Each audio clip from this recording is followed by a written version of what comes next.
Hello, Kriya.me ulenaun ha nandam chiyo mo. Patien mi malekanum na chiyo ha lam akan sroy. Akanum pi nihin tiang lam akan sroy tu thua akan chua tu. Kamboy pa Jisu Kri ami tian thang thasakau se. Amen. Ka long tukrin shan an hu ballau mi ai ton ballau mi. Patien thong chabia hiban tukte in I som ti ding in chan tha kan hu than cha ha. Bentuk te in kan chunga athat tu kan boy pa Jisu Kri ami thian thang tha sakau se amen ka phu ka tok lo mi chan tha nan ka pe ke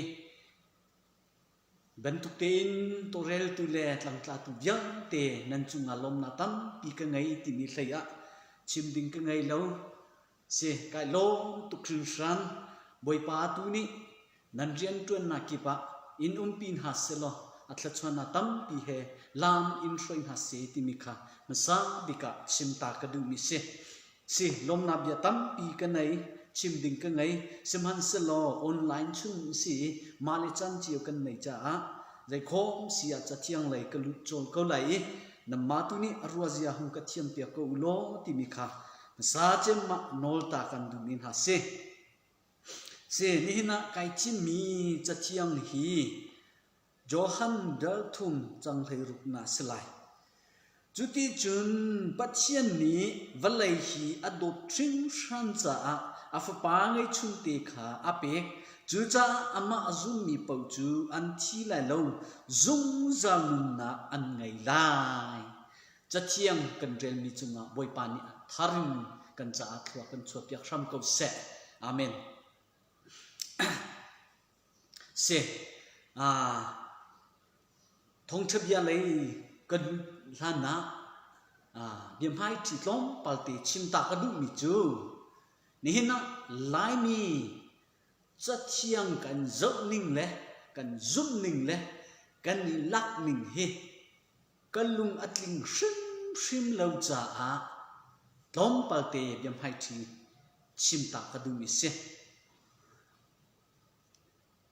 alwan chia minile cha na khan Jacob arthang antimini avon phus mi chu Hebrew chakwat darret chung lakin Jisu chu kantlang boy zungzal kantlang boy asi tin avon phus se amhan tuk mi se asina in achung lai kan ril tika chun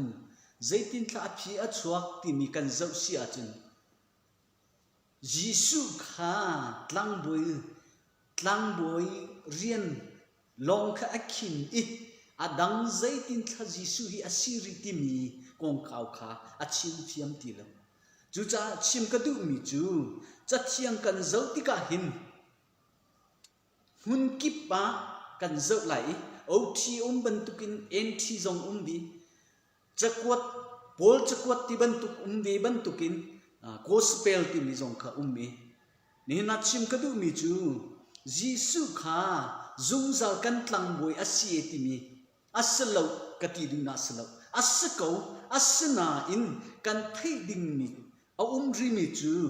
gospel lei kan zau sia chu Jisu chu tu fanau asi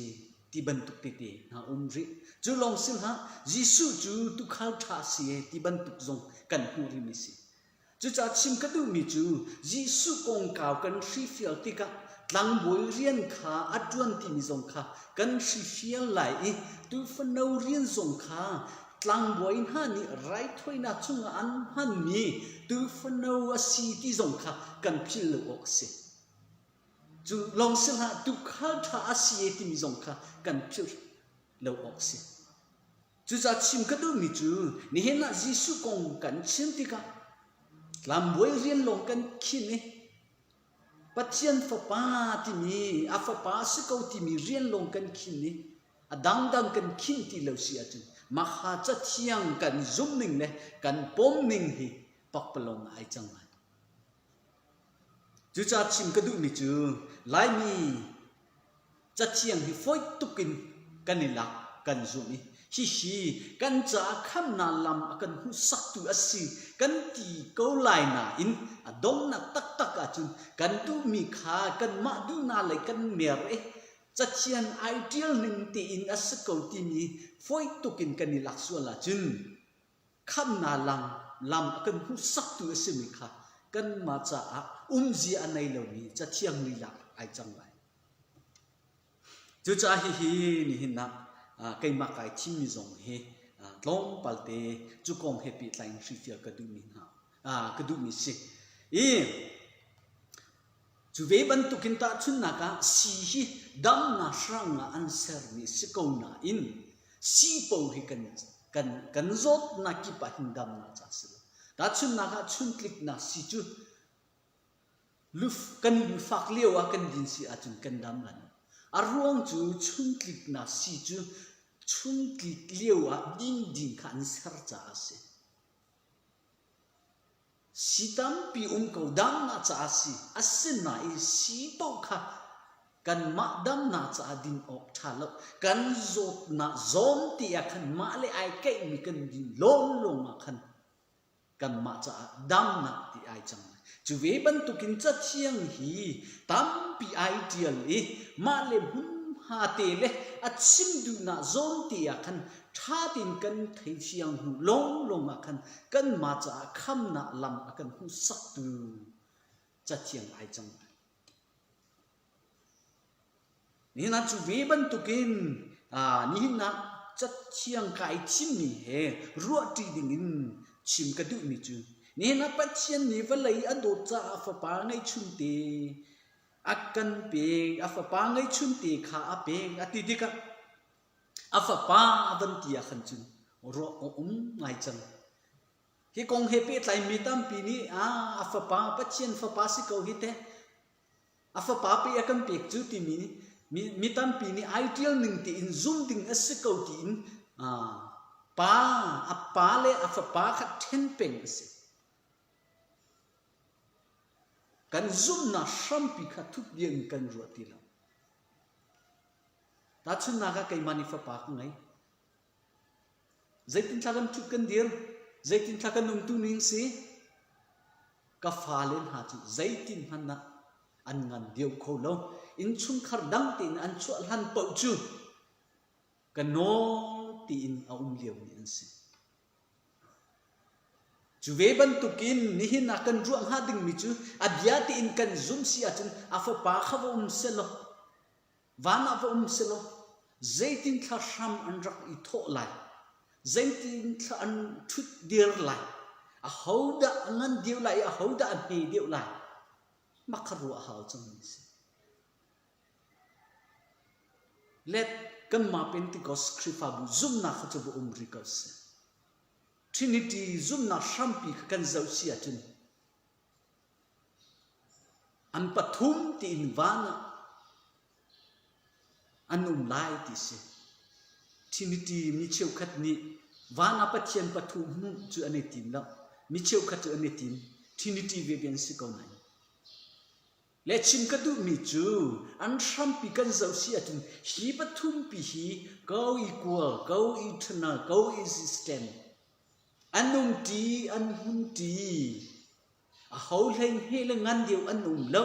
ti se sham thok te in ak ti chang mi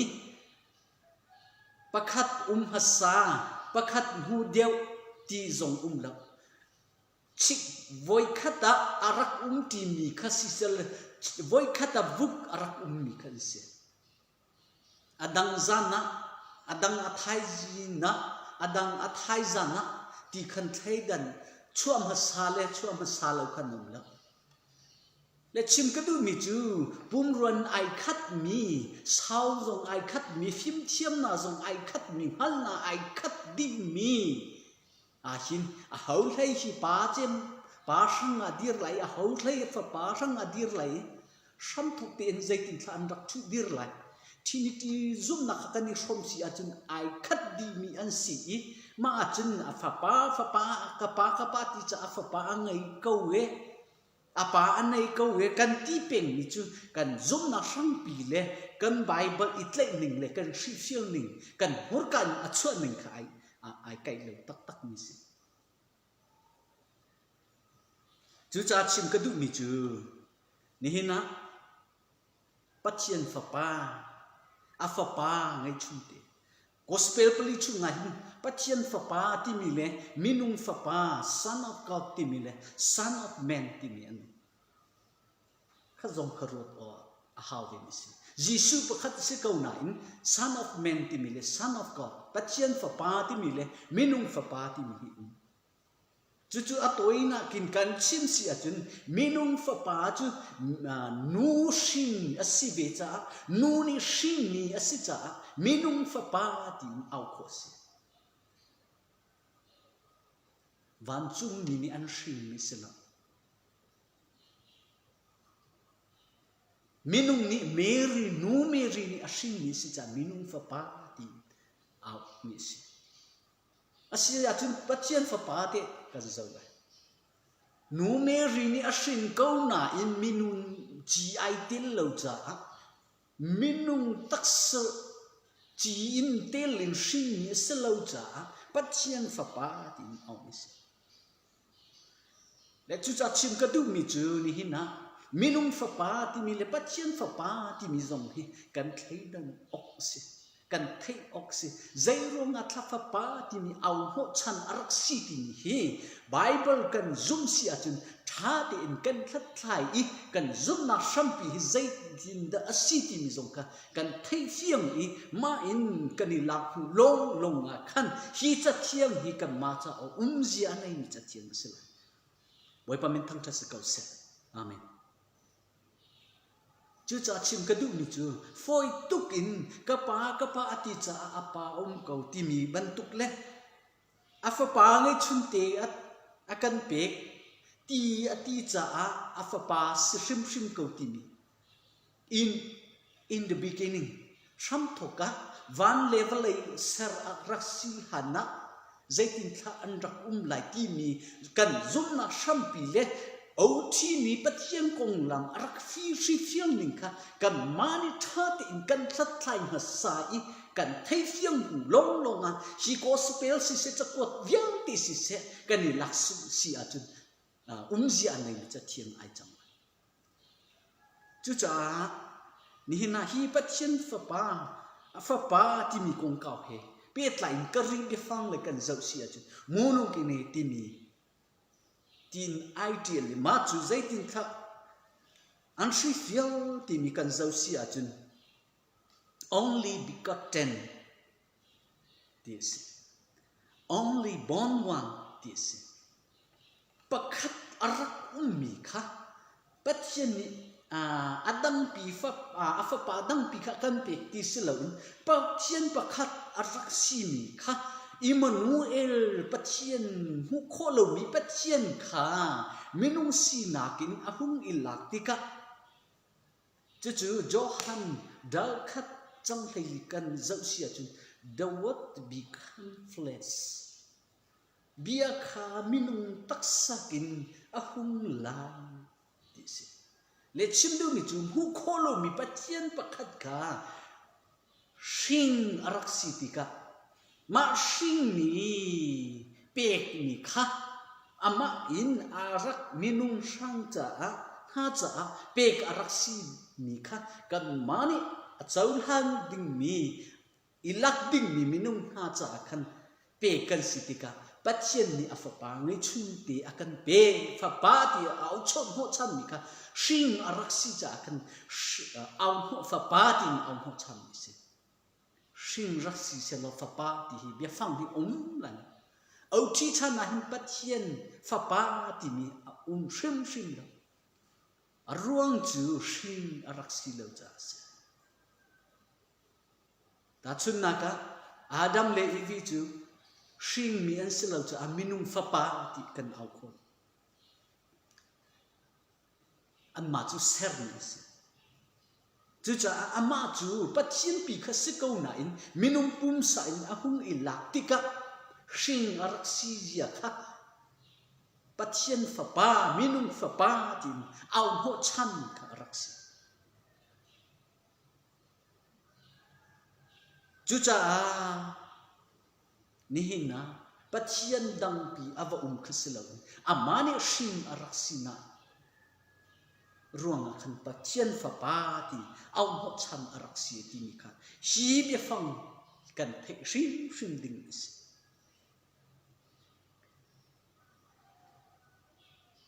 pathian ni va lei a do cha a toi hwai in a chim pathian ni va lei a do cha a va lei chu ho nang le ke kan si pathian ni nang ma an do cha a pathian ni kai ma aka do cha a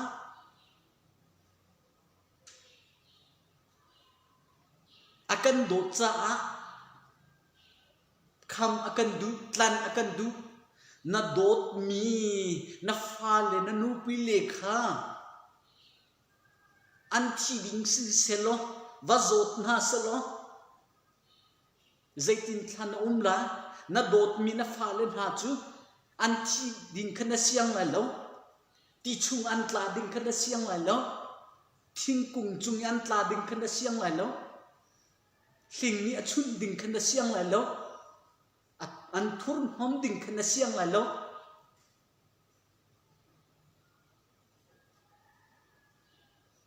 kan dot le kan fa na chu an thiam lim tin an ding kan du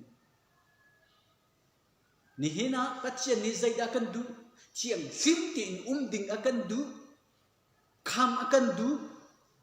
ni hina pathian dot mi fa kan si kan ti chakwa te po kan zu peng mi le zu ha kan ding peng mi hi pathian ai lom khang arwang chu adot mi afan ha chu thiam lim tin kha kan du cha se boi pa min thang tha se kau se amen chu cha ni hina athur nom mi tom hlau se akan dot the thiam lim tin akan du hi kan dot mi kan fa den ha kha thiam lim tin an ding kan du hi chi ding kan du lo an chi lai an chi ding ha chi aban si achun kham kan du phai sa jong tam pi kan di khazang lo tam pi kan ni pe chu ve ban tu kin pathian ni a dot mi a fa den ha kha kan chi ding akan du lo cha a khan ni hina ama pum pa kin kham ding in kan sina aram si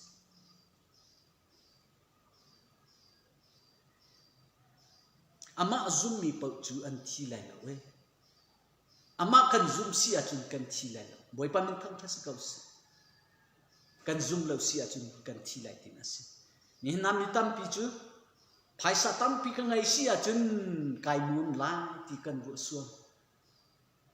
asena in kan ni nom kholo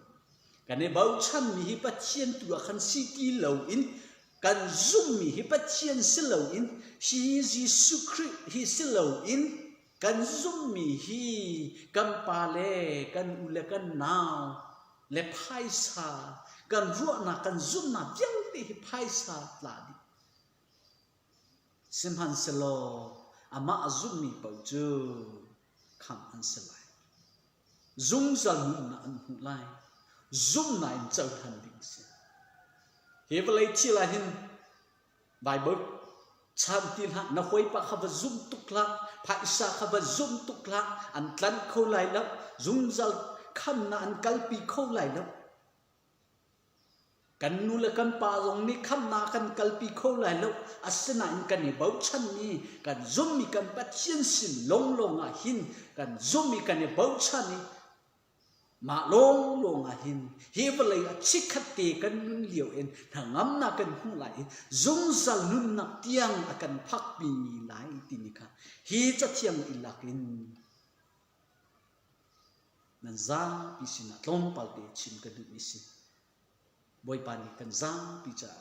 tharin thachua kan pek pia ram ko se amen